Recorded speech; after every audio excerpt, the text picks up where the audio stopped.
कल देहरादून की सड़कों पर जो भारी सियासी हलचल दिखी उसने राज्य के सबसे संवेदनशील मुद्दे यानी जमीन और भू कानून को एक बार फिर चर्चा के केंद्र में ला दिया है। कांग्रेस के प्रदेश अध्यक्ष गणेश गोदियाल के नेतृत्व में कल हुए सचिवालय घेराव ने यह साफ कर दिया है कि आने वाले समय में उत्तराखंड की सियासत किस दिशा में बढ़ने वाली है।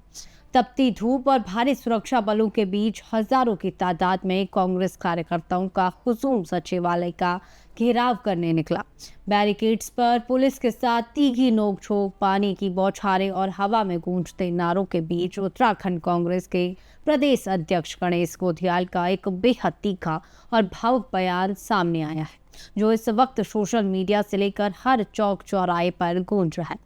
गणेश गोदियाल ने सीधे मुख्यमंत्री पर हमला बोलते हुए कहा कि धामी जी, आपने उत्तराखंड में भ्रष्टाचार के सारे रिकॉर्ड तोड़ दिए हैं और सरकारी जमीन अब पैर रखने के लिए भी नहीं बची। उन्होंने बेहद आक्रामक लहजे में कहा कि आज उस प्रदेश का युवा और यहाँ की माताएं बहनें सवाल पूछ रही हैं कि जब बेरोजगारी के कारण यहाँ का युवा कुंवारा रह गया और उसका भविष्य अंधकार में डाल दिया गया, तब सरकार जमीनों और खुर्द बुर्द करने में क्यों लगी है। गोदियाल ने साफ कर दिया कि कांग्रेस अब इस मुद्दे पर चुप नहीं बैठने वाली है और यह आंदोलन उत्तराखंड के जल, जंगल और जमीन को बचाने के लिए आर पार की जंग बन चुका है। गणेश गोदियाल ने केवल हवाई आरोप नहीं लगाए, बल्कि उन्होंने आंकड़ों और पुख्ता लोकेशंस के साथ सरकार के सामने घोटालों की एक लंबी फहरिस्त रख दी। सबसे पहला और बड़ा तथ्य साल 2025 का है, जहां हरिद्वार नगर निगम द्वारा की गई भूमि खरीद में व्यापक स्तर पर अनियमितताएं पाई गई, जिसकी जांच में भ्रष्टाचार की पुष्टि हुई है और कुछ अधिकारियों पर गाज भी गिरी। इसके अलावा मसूरी के विश्व प्रसिद्ध जॉर्ज एवरेस्ट क्षेत्र की बहुमूल्य भूमि के आवंटन को लेकर भी गंभीर सवाल खड़े हुए।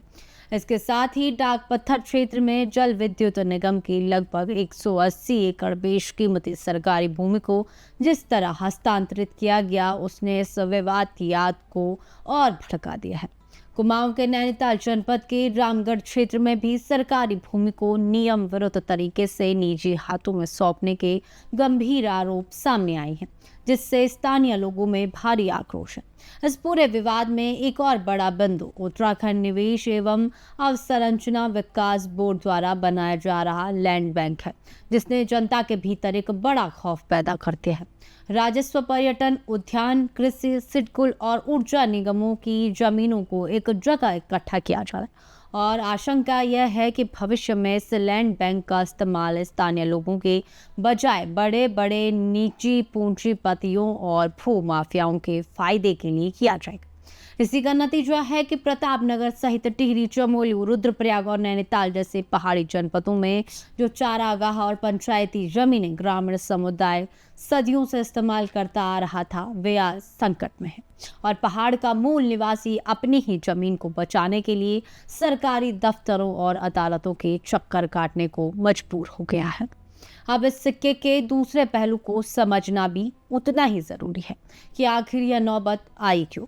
सरकार का इस पूरे मामले पर क्या स्टैंड था और उन्होंने ये कदम क्यों उठाए। दरअसल उत्तराखंड राज्य के गठन के समय उत्तर प्रदेश जमींदारी विनाश एवं भूमि व्यवस्था अधिनियम को अपनाया गया था,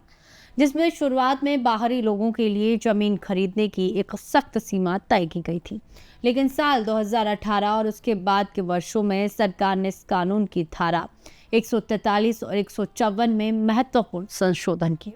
सरकार का इसके पीछे यह साफ तर्क था कि उत्तराखंड जैसे पहाड़ी राज्य में राजस्व को बढ़ाने, स्थानीय स्तर पर रोजगार सृजन करने और पहाड़ों से हो रहे भारी पलायन को रोकने के लिए भारी औद्योगिक निवेश की जरूरत है।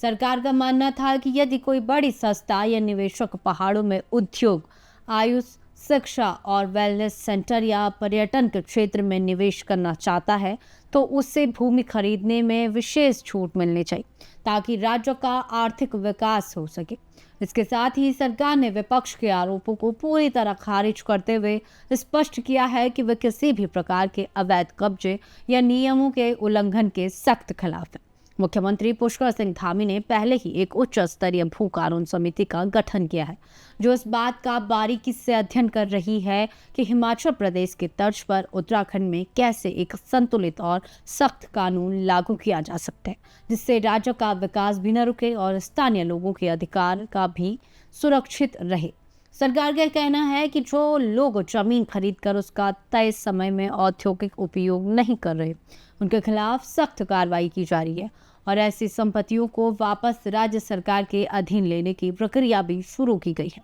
इसलिए विपक्ष इस पर केवल राजनीति और भ्रम फैलाने का काम कर रहा है। वहीं इस महाघेराव के जरिए कांग्रेस ने सरकार के सामने 5 बेहद कड़े और स्पष्ट प्रस्ताव भी रखे हैं और साफ कर दिया कि इनसे कम पर कोई समझौता नहीं होगा।